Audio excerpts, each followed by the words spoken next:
이제 염기에 대해서, 지난 시간에 산에 대해서 했다면 이번 시간에 염기가 무엇인지 한번 공부를 해봅시다. 염기. 자, 염기라고 하는 것은 물에 녹았을 때 OH 마이너스, 그죠? OH 마이너스를 이온을 우리가 수산화 이온이라고 얘기를 하거든. 수산화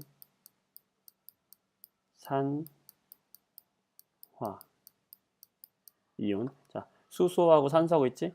수산화 뒤에서 붙어 있는 거야. 수산화로 된 이온이다 이거예요. 그러니까 물에 녹아 들어가면 어떤 종류의 어떤 양이온들과 이 종류는 다 다를 수 있어요. 다르지만 공통적으로 수산화 이온을 내놓는 것들을 우리는 염기다라고 얘기하는 거예요. 이런 것들을 우리는 뭐라고 한다? 염기다라고 얘기하는 거예요. 그래서 이 밑에 보면 이제 뭐 수산화 나트륨도 있고, 수산화 칼륨도 있고, 수산화 칼슘도 있고, 수산화 마그네슘. 공통적으로 수산화 그러잖아, 그치? 수산화. 자, OH를 다 가지고 있다는 거예요. OH를 다 가지고 있어요. 자, 물에 녹으면 어떤 양이온들은 다 다르지만 음이온은 공통적으로 OH-를 내놓는다. 이게 염기의 가장 기본이라고 할 수 있어요. 그래서 이 염기들은 우리가 어떤 성질이 있냐면 단백질을 녹인다. 첫 번째, 단백질을 녹여요. 단백질을 녹여서 우리가 만지면 미끈미끈거린다. 단백질로 미끈거리는 그렇게 성질이 있고, 리트머스 종이를 푸르게 만들어요. 자, 붉은색 리트머스 종이를 푸르게, 우리가 산성에서는 붉게 나타냈지만 염기성에서는 푸르게 변화시키고, 페놀프탈레인 용액 중요한데, 페놀프탈레인 용액은 산성과 중성에서는 색깔이 없지만 염기성에서는 붉은색을 나타내는 큰 특징이 있어요. 이 정도. 그다음에 이 음이온을 했다 보니까 얘네들은, 자, 이 안에 수산화나트륨, 예를 들어서 가장 일반적으로 많이 쓰는 NaOH라는 수산화나트륨이 물에 녹였다라고 하면 우리가 이온화 한다고 했잖아요. 이온화. Na 플러스, 뭐 Cl 마이너스 이런 것들이 들어가 있을 거 아니에요. 이온화 되면서 플러스 극으로는 Cl 마이너스가, 마이너스 극으로는 Na 플러스가 이동하면서 이 전류를 간접적으로 흐르게 해준다.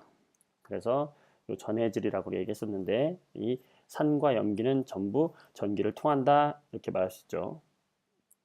자, 그중에서 이제 수산화나트륨 같은 경우에는 대표적으로 NaOH가 수산화나트륨인데, 이 NaOH를 물에 녹이면 여기 그림처럼 Na 플러스 이온 하나와 OH 마이너스 이온 하나 1대1의 수로 나오겠죠. 나트륨이 4개 나왔다면 OH도 4개 나오겠지. 그래서 100% 거의 이제 이렇게 이온화 하는 애들은 우리가 강한 염기다라고 얘기를 해요. 강한 염기는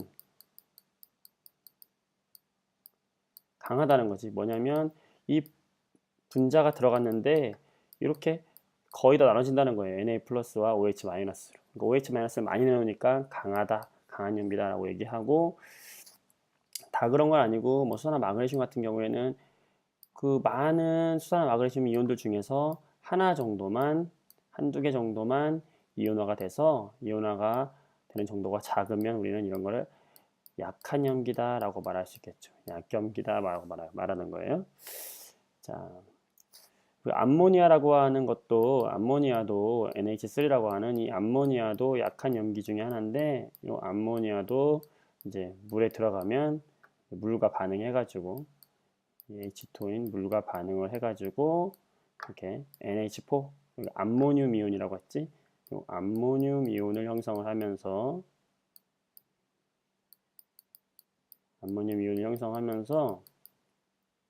자, 여기 있는 H2에 물에 있는 H 하나를 가져가서 NH4 플러스가 되는 거고, 남아있는 애가 OH가 되겠지?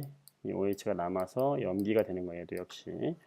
자, 아주 약한 염기가 되는 거고, 이제 각각의 염기의 특징을 한번 하나씩 알아보면, 이 수산화나트륨이라고 하는 녀석은 조해성이라는 게 있어요. 공기 중에 수분을 흡수해, 수산화나트륨이. 그래서 공기 중에 수분을 스스로 흡수하는 특징이 있다. 그래가지고 또 이산화탄소와도 반응을 한다는 거. 그 다음에 우리가 예를 들면 비누라든지 종이 염료, 이런 하수구 세척액 등의 연료로 사용돼요. 원료로 사용이 돼.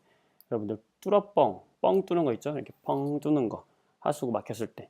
왜 수산화트륨이 많이 섞여 있냐면 이런 강한 염기들은 단백질, 거기 막혀 있는 게 대부분 머리카락이나 우리의 피부에서 나오는 이런 피부 각질 이런 것들이거든. 그런 것들을 이 염기가 아까 녹여준다 그랬잖아. 녹여서 뚫리게 만들어주는 역할을 해주는 게 있기 때문에 하수구 뚫어줄 때 이런 거 쓰고, 수산화 칼슘도 이제 대표적인 건데, 수산화 칼슘은 대부분 이제 이온하기 때문에 강한 염기고, 수산화 칼슘이 녹아있는 우리가 수용액이 우리가 석회수라고 얘기해요. 석회수. 석회수는 우리가 이산화탄소와 반응을 했을 때 이제 뿌옇게 흐려지는 대표적인 건데, 이 석회수의 주성분이 누구다? 수산화 칼슘이었다. 그렇구나. 그 다음에 세 번째 이제 약한 염기로 우리가 대표적인 게 암모니아인데, 이 암모니아는 물에 잘 녹아요.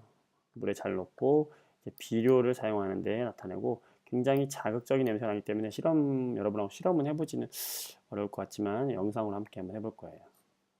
자, 이 그림은 암모니아 분수라는 건데, 이제 암모니아가 물을 흡수하는 성질과 페노프탈레인을 붉게 만드는 염기의 성질을 두 가지를 이용하는 거예요. 그래서 이제 스포이드로 물을 이렇게 쏴주면 여기 속에 있는 암모니아 기체가 이제 녹으면서 물에 녹아 들어가면서 기체의 양이 작아지니까 이 안에 있는 물이 빨려 들어가면서 분수처럼 나온다는 건데, 나올 때 붉은색, 그죠? 페노프탈레인 섞여 있으니까 붉은색의 분수가 나오는 이런 시험이라고 보면 되겠어요. 그 밖에 우리 주변에 이제 어떤 것들이 있냐면 수산화 칼슘, 수산화 칼륨, 뭐 보통 비누에 많이 쓰이고 이런 데도 많이 쓰이더라. 수산화 마그네슘, 그래서 여러분들 수산화 마그네슘은 속 쓰릴 때 먹는 제산제 들어있는 성분이고, 탄산수 나트륨, 이거 여러분들 베이킹 파우더의 주 성분이에요. 빵 만들 때 부풀어 오르는. 왜 부풀어 오르냐면 여기 가열하면은 이산화탄소 기체가 나오면서 얘가 빵을 이렇게 부풀게 해주는 거예요. 이렇게 베이킹 파우더의 역할이다. 자, 이런 것들이 염기의 가장 큰 특징이라고 말할 수 있어요.